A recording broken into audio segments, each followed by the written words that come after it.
You're listening to the Write Project podcast and radio program, a show about writing and modern Newfoundland author culture. This program is produced and recorded at CHMR FM 93.5 FM in St. John's, Newfoundland and Labrador, and is aired on other great stations in the province and elsewhere in the country. It can also be heard online at www.chmr.ca.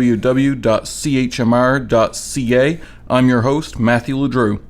Welcome to a very special episode of the Write Project podcast. Today, we've got a host of authors on to answer one of the most frequent questions that's asked of any author. We're asking them, what period of your life do you find you write about the most often? And today to answer, we have on Erin Vance, Editor-in-Chief of Engine Books and the editor of the From the Rock anthology series. What period of your life do you find you write about the most often? Childhood, young adult, adulthood. Okay. When I was a teenager, everything was teenagers, but now that I'm older, I do like college kids a lot. Yeah.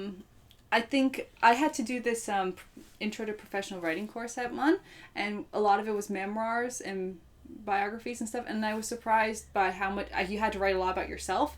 And I wrote a lot about being a kid and the older sibling. I wrote a lot about being a young teenager in that. And looking at that from adult eyes is really weird because your memories are really disjointed about it. So I don't write about kids very often because I'm not around kids. Yep. My siblings and I are all really close in age, so their mentality kind of grew with me. Yep.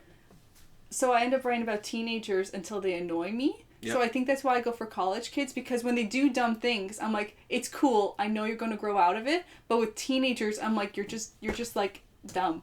Yep. Yeah. Yep. I know they're going to grow out of it, but I can't see it happening. Yeah. That's fair. Yeah. Yep. So. Thank you very much. Next on the line, we have Yasmine Dalloul, one of the authors featured in Mythology from the Rock. What period of your life do you feel like you write about or draw from the most often? Your childhood, your teenage years, young adult, adults, beyond? Oh, you know what? I've taken a lot from different parts of my life. I would say it's different periods. Maybe mostly as a teenager or a young adult. Well, that's like maybe 19. Sure. Maybe that was like the first time I was really in love. So I think in book marketing terms we call that new adult. First time you were in love? Probably that was probably the first time I was in love, like really. So that I always think back to, but also like 9, 10 works its way into things as well. That was a very interesting time in my life too, just like because I'm the runt of the litter, so you hear a lot of stuff and you see a lot of stuff and you see how the world changes around you and through like the perspective of different adults around you, but then through the eyes of the child. So I like to revisit that as well. That's cool. A bit of both, kind of like a pendulum. Yeah. That sounds awesome. I like it. Thank you. I like that a lot. That's fun. I picture a narrative about that swinging back and forth like a pendulum, like one chapter when the person's 10 and then at 19 and then 10 and then 19 and just telling the story about worlds. Yeah, my two favorite characters in my novel are like 20 years old and 9 years old as well. Okay. So, it's an interesting. I just thought of that, but yeah, the pendulum always swings. Thank you very much. Next on the line, we have Jon Haas, author of The Reluctant Barbarian. Jon Haas, what period of your life do you find that you draw your inspiration from the most? Do you write most about early childhood, what young adult, teenager? What period are you drawing from the most? I would say probably more the present, because it's affecting me now, so it's there in my mind. I've got a few stories that are specifically about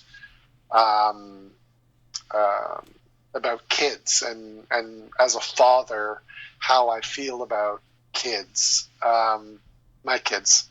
There's a story that I wrote. It's called The Debt, and it's about this father who is a doctor who, when the man who killed his son while drunk driving gets paroled, he goes and he kidnaps him and straps him to a table and starts extracting pieces of him, but making him choose what part he's going to take out next.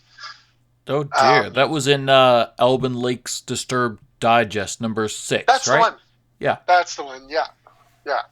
So he tells him that he owes a pound of flesh, and he's talking about Merchant of Venice and how Shylock is going to demand a pound of flesh and so on.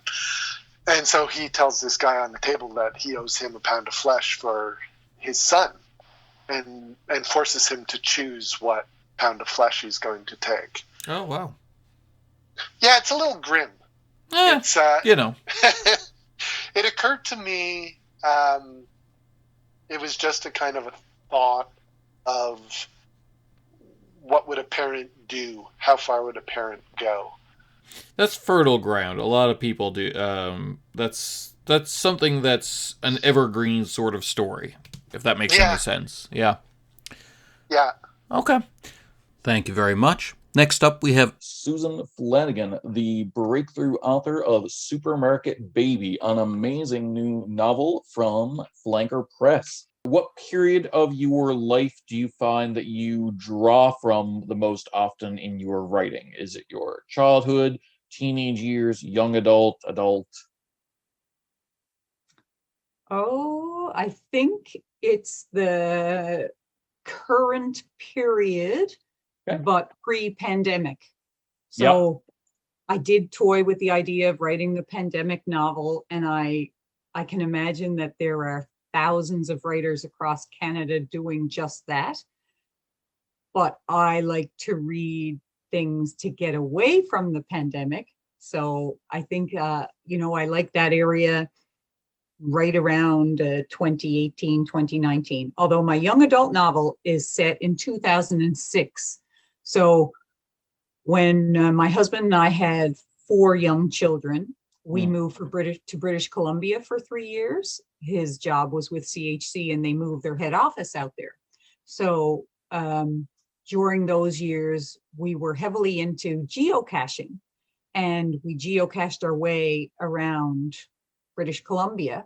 And I had this idea. I had to leave my work here behind. I was doing emergency training for oil companies and corporate relocation tours, and that didn't translate well to out west. So I started writing this novel, and it's set in 2006. And it is a young adult novel, which is probably a reflection of the stage that I was in with children, younger children out there. And when we left BC, I suddenly found myself pregnant after 9 years of a successful vasectomy on my husband's part. So when we came home, I suddenly had a baby who was 15 years younger than my first one. And that novel sat in a box until the fall of 2019, when Marnie Parsons asked me to resurrect it. So that's interesting. I know the answer to my question veered off in a sideways direction, but that's fun. That's an interesting story. Thank you very much. Next on the line, we have Candace Osmond, best-selling author of Dark Tides and Killer Me. Candace, what period of your life do you find you write about or draw from most often? Child, teenager, young adult, current? I think current. For the most part, I write in first-person point of view, and it's usually in the point of view of the female main character. So it's usually me, essentially. So yeah, it's usually written from my current point of life, I guess you could say. Okay.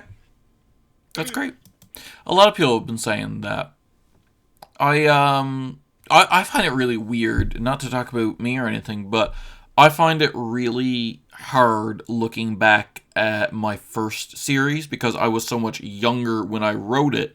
So I always do like tend to write about the now. Like I'm not writing about how I felt 10 years ago, but because I've been writing for a while, when I read old stuff, it's like reading from your younger self's point of view. And it's hard, man. It's yeah, like, well, depending on, so when you're writing with that moment's influences, biases, what's going on in the world around you. You're even like right down to your political views, like, and that stuff changes. So, it does. Right? Like when I read over my old stuff now, because like for example, the Cursed Land set that I'm in, the book that I'm putting in it is actually the very first book I ever wrote. I started writing it when I was like 19. I'm 33 now. So going back over and editing it, and I'm obviously completely updating it to be current. I'm just like, I wrote this? I don't even remember writing this. Like, who was I? Yep. I hear you. Yep. Mm-hmm. Thank you very much. Next on the line, we have Dr. Lisa M. Daly, an aviation archaeologist who in the past was one of the editors on Flights from the Rock, a collection of aviation-inspired short stories from Engine Books, and now has a novella out in the Slipstreamers series called Navigating Stories, for which she was uniquely qualified to write, as she is an archaeologist, much like the lead character Cassidy Kane. Thank you for joining us, Lisa. What period of your life do you draw on the most when you're writing? Your childhood, your teenage years, young adult? I probably draw on more now.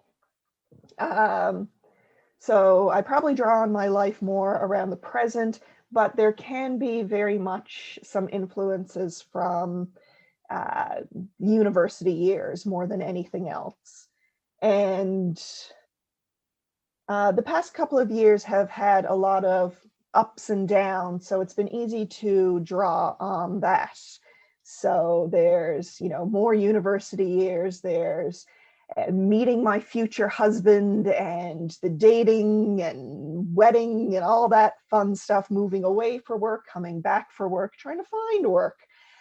So all these things can be seen at times in my writing. It may not always be recognizable, but there's definitely some influence. For sure. Okay. Thank you very much. Next on the line, we have Tanith Frost, best-selling author of the Immortal Soulless series. Tanith, what period of your life do you find you write about the most often, or that you draw upon the most often? So do you draw upon your childhood, your time as a teenager, young adult? What do you draw upon most? I think I draw most on whatever I'm currently going through. So I don't have a lot of memories of my childhood. I had a very good childhood, not a lot of trauma to draw on there. Same goes for my teenage years. And again, I mean, it's not that I live a particularly traumatic life now, but I know what I'm thinking about right now. I know what I'm struggling with right now. I know what I'm feeling right now. So that's what's most relatable to me, and that's what tends to make it into my books. That's a good answer. Thank you very much. Next on the line, we have Andrew Peacock. Andrew Peacock is the author of many books and been involved in the writing community for some time. He wrote Creatures from the Rock, for which he won a Newfoundland Labrador Book Award, and A Brave Boy and His Cat. More recently, he wrote Viral, which came out in August 2020 and features a pandemic hitting the world and the effect that it has on Newfoundland closing its borders. I should state that he did not write that in August 2020. He wrote it several years before, meaning that he's in some way psychic.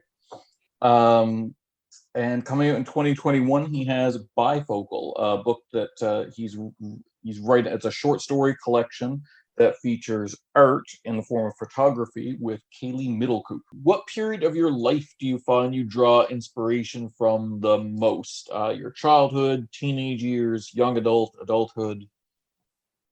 When I was 18. Okay. Yeah. But that's very specific. Yeah, very specific. Starting to understand the world a bit more in a sophisticated manner. Starting to understand girls. Okay. A little bit, you know. A little bit, yeah. I don't think anyone completely does. I haven't got it completely figured out yet, but it was just such an exciting time for learning new things. One of the things that I think is a little unfortunate for people now is there's a lot of things in my day that we learned that you now can learn on the internet. You know, there's things that you figure out yourself about the way the world works, and you made stupid mistakes, you know, about whether it's etiquette or whatever, and you learn very strongly from that kind of experience. And now if you want to know how you dress for a certain kind of party, you can find that out. I will allay your fears as someone who works with, who has worked and continues to work with youth. Young people still mess up constantly. It's okay. As do I. Yeah. Yeah. Thank you very much. Next on the line, we're pleased to have artist and photographer Kit Sora, the visionary artist behind Kit Sora, the Artobiography. What period of your life do you find you draw inspiration from the most? Do you draw inspiration from your child, your teenage years, young adult, now? I live in the now. Okay. I think I'm a now person. My childhood was fun, but well, you come from a lot of fairy tales, but then you still like fairy tales. That's the thing, and now I'm learning more about them, and I'm sort of reading into them, and you're learning more than you would. At least I'm learning more than I did when I was a child, in terms of like the darker elements and the details, and I can't watch a movie now without paying attention to both the music and like the scenery, like the new Nutcracker movie. Yeah. Hot damn! It is so good, just visually to look at. Like there's like a forest scene, and there's just these like thousands of little red mushrooms, and they're just so cute. Okay. So I that's a now thing. Okay. Now, right now. All right. Right now. Right now. Right now. Okay. Thank you very much. Next up, we have Lauralana Dunne, the superstar short story author who recently put out her first full novel, Ashes, which came out in June 2020 from Engine Books. Lauralana Dunne, what period of your life do you find you write about or draw from the most often? Childhood years, teenage years, young adult, beyond? I don't really draw from my own experiences or life. I guess I kind of draw mostly from my reading material, which seems to center around young and new adult for the most part. That's fair. I think it might be a bit of a cop-out just because, from the ages of, I don't know, I'll say 13 to 26 off the top of my head, those are transitional years anyway for a person. So plunking a protagonist in that age range helps the story to kind of write itself because they're not less self-aware, but they're still becoming who they are as a person or who they're going to be. They're still learning about themselves. I mean, stories are about characters learning and changing, or at least good stories are. So it's you're right. It's not a cop-out, but it's very easy to put them down in this area or this time that is about learning and changing. Yeah, I think it adds an interest because, well, it's common ground. Everyone is either going through it or has gone through it in some sense. Everyone has transitioned or is in the middle of transitioning between points in their lives. And B, I think, I mean, maybe I'm speaking just for myself here, but if I picked up a book where someone in their 50s, for no reason other than the point of the story, and they were still learning about themselves as a human being, I think that without a lot of backstory to explain it, I would think they were kind of a mess of a human and might not be as interested. That's fair. That's fair. And you're describing a lot of books I've read, actually. Again, I mean, there's a way to set it up, of course. I'm not trying to bash anyone's book, but for me as a writer, it's just easier to put them in that age range. And maybe as I progress and learn more, I can find interesting ways to do it as they're older. But for now, that's a safe zone to put them in. Yeah, there's a few books like that I mean, I'm not one to bash any fiction, but there's a couple, like, tropes that I tend to bash like that, where, like Eat, Pray, Love clones, where it's like, you're having this coming-of-age story way too late in life. What's wrong with you? What were you doing? Yeah, I tried to read that book. It didn't work. Amanda Labonte has a take on it, which is Sit, Stew, Reflect, or something like that. Perfect. Yeah. Thank you very much. Next on the line, we have Tyon Collective author Susan McDonald. Susan McDonald, what period of your life do you find you write about or draw inspiration from the most? Do you draw from childhood, teenager, young adult, adult? Maybe teenager, I guess. I mean, your teen years are just so filled with change and growth and all that good, scary stuff and so much is happening, and it's so compacted into such a short period of time. Yep. That it's just ripe for this stuff. So probably that. Yeah, sounds about right. Thank you very much. Next up, we have Morgan Murray, author. Currently, he has the book Dirty Birds with Breakwater Book. Morgan Murray, what period of your life do you find that you draw from in your writing the most often? Your childhood, teenage years, young adult, beyond? Well, Dirty Birds, the novel, is basically about that. I took a lot from my life and made it Milton, Ontario's life, from when I was 22, 23, 24-ish, particularly when I moved to Montreal to become a famous poet and meet Leonard Cohen, just like Milton, Ontario did, and none of it worked out how he dreamed, ditto. So, I drew a lot from life for that, and a lot of characters are sort of compositions of different people that were passing through my life at that point or have since, and a little bit of poetic license, but a lot of it comes from or starts from at least my lived experience. Okay. Yeah, no, that's perfectly fair. And that's good. I kind of like things that mirror reality in that way. That's good. Yeah. Yeah. Awesome blossom. Thank you very much. Next up, we have Rebecca North, author of Elliot and the Impossible Fish from Breakwater Books. I think I draw inspiration from both my childhood and my adulthood because now I'm a parent and I'm getting like 18 different ideas a day from my own children as they do things, and I'm like, oh, that would be a good idea. So I get out my notebook and jot that down. So it's kind of, I'm drawing influence from two different times in my life. Yeah. Because I think about when I was a child, like the sort of things that I enjoyed. I wish I'd written more down when I was a kid, but I didn't think ahead. But I definitely think being a parent is giving me some ideas because I'm constantly around kids and learning about the sort of things they find, and it's good material. Yeah. Oh my God, yes. Kids are just amazing. I will always tell, whenever I get the chance to work with them, the stuff they come up with for novels is just crazy, or for stories, or whatever. And it's always wonderful. Like, and it gets crazier as they get younger, but it also gets awesome. You know what I mean? Yeah, they have these very creative minds and imaginations. Yeah.